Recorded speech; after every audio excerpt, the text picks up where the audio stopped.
Hey guys, it's DeusOtaku here with another thoughts and speculations for the new season on Joker Game episodes 1 and 2 because we missed one last week because of someone who would be named. And today we've got the usual group. It's me, Marcus, and Final Essence here from the Final Essence channel. Hello. So, before we get started, like, subscribe, comment. This is one of our favorite ones for the season, so we really want to hear what you have to say. We've been helping up all the subreddits and everything to find out more about this, but we really love to hear what you have to say. It's very interesting. Definitely. Anyway, on to it. Starts off with this scene of police officers invading this American guy's house on suspicion that he's a spy. They go tear up the place, and he's like, "Yo, if there's nothing going on here, you're gonna cut open your belly. You're gonna commit seppuku in front of us, in front of me. It'll be a good show." They tear apart the house. Turns out there's nothing there. Boom. We're straight into the episode. It goes back a bit in time, and it reverts, showing us how we got to that place. And it's this guy called Sakamoto, the main character, seemingly the protagonist. Being introduced to this group of spies in the D agency that's now training Japanese spies to then be sent all over the world in pursuits of whatever the Empire needs, essentially. Fucked up, but World War II shit was. It was very interesting. It's a very, very fun period of time that this anime is taking place in, because there's so much that at least I don't know about the Japanese side of the war, and this should enlighten me as to some of it. Then it explains what they did, how they got to this. They learned how to be seductresses, they learned how to crack banks, how to pick pockets, how to pretty much do everything a spy needs to do from a vast multitude of people. Then back to present day, this one dude, I think Colonel Muto, essentially is his name, is like, man, liaise with the D agencies, Sakamoto. That's all you're good for. That's all we need you for. And we need you to do this mission to prove that the D agency is worth. So we get back to the fucking thing. Raids the house. There's nothing there. Guy's committing Sudoku. Episode 2. He took his coat off. He was prepared, he was prepared. Had his sword next to him. His life flashes before his eyes. The last few moments, he's just like, "Oh, Lamau, but wait." The guy told me about that. And then there was those pictures, and he was standing right there. Where would be the one place that an Imperial army that would check before us would not have checked? Fucking Imperial poster, essentially, the thing. So they go over to it, they open it, it's all good. Guy doesn't have to commit the death anymore. Very, very suspenseful. Brilliantly done. Oh, it was so... Having to wait a week to find out that was phenomenal. Because it looked like that guy got boned, and boned hard. He looked like he got played. He got big as of dukes.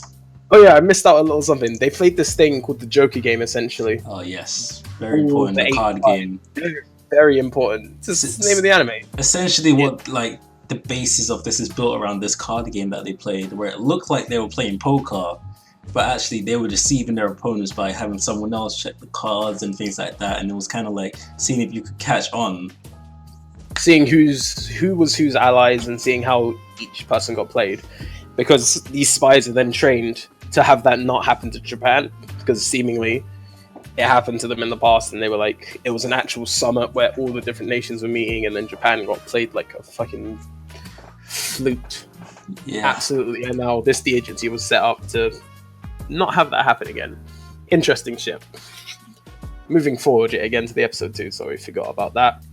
It's then this guy's recollections, the main character's recollections of what happened, and he starts to realize a good few things. 1, Muto's he done goofed on something somewhere.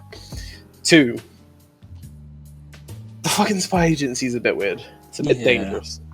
And things are going on that he might have to check out. So he goes to this place, to this, essentially, I think, whorehouse? I don't know. The place where geishas are. Yeah. I'm not really too good with my Japanese none of us really are, to be honest, but yeah.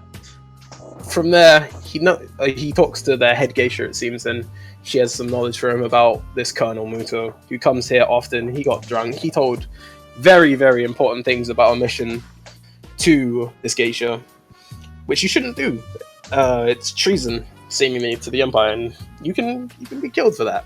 Definitely. You'll be killed for less at this time, and he done fucks up, essentially.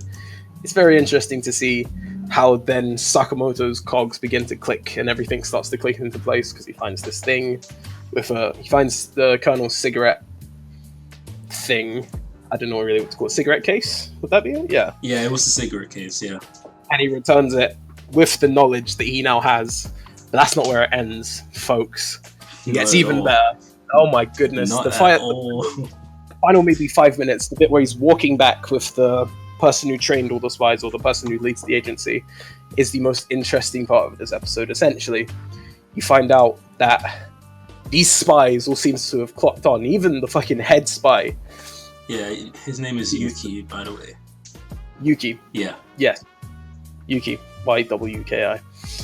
He clocked on, and he did his own reconnaissance, and he found out all of this whilst it was still happening, whilst the dude was being drunk and telling all the geishas all the things. He was there. He was like, yes, I understand. I am here, and I have knowledge. I have the power. And this guy starts to put two and two together, and he wonders why there were no fingerprints when he had someone detect what was on the cigarette case, and why no one really saw him, or the geishas saw him, but he knows, the Sakamoto, the main character, knows the other character was there, Yuki. So, obviously, I wouldn't have come to this as my first conclusion. Prosthetic hand. But it's not his glove hand, it's his left hand, the one that's free. Hand. It's very interesting the way this character plays it, because he has the cane and the glove to draw attention to that, make it look like it's the damaged arm. Mm-hmm. But no, it's the other one. It makes it look normal by comparison, I suppose. Yeah, like nobody really looks to it. Yeah, it draws attention.